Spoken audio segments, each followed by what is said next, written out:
diceva Mario, appunto il nostro partito Forza del Popolo sostiene Riccardo Szumski, perché comunque nel dottor Szumski ha trovato rappresentati molto bene i valori a cui si ispira il nostro partito, e inoltre ha trovato anche, diciamo, la fermezza, la coerenza e anche l'esperienza maturata nel settore anche della pubblica amministrazione, essendo stato amministratore, e che ha portato avanti i valori con coerenza,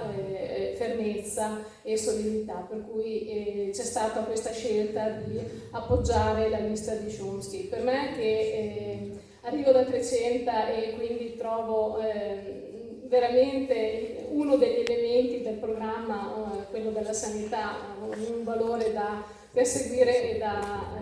per cui lottare, quindi è un elemento ulteriore di presenza in questa lista.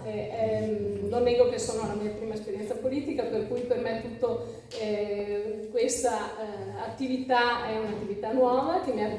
consentito di conoscere persone vere, persone concrete, che non hanno ambizioni personalistiche, ma che hanno veramente degli obiettivi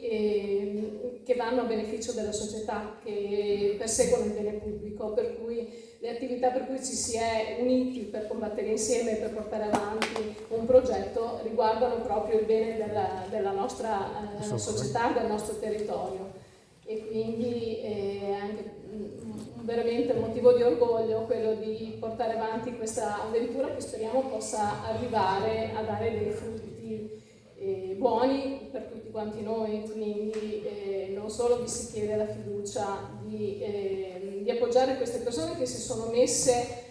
a raccogliere le firme, perché è l'unica lista in tutta la gara, le elezioni del Veneto, che ha raccolto le firme, perché gli altri invece sono arrivati ad accordi, a mediazioni con chi comunque al potere c'è stato e continua a voler esserci. Noi invece siamo iniziati da zero e portando avanti una battaglia con tutte le forze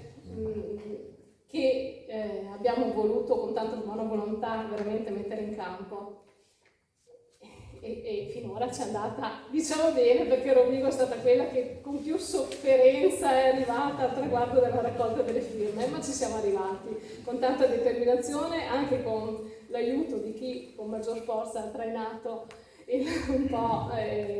tutte le forze messe in campo. Comunque adesso arriva l'altro traguardo e speriamo di riuscire anche lì ad affermarci e almeno a portare qualcuno in Consiglio regionale.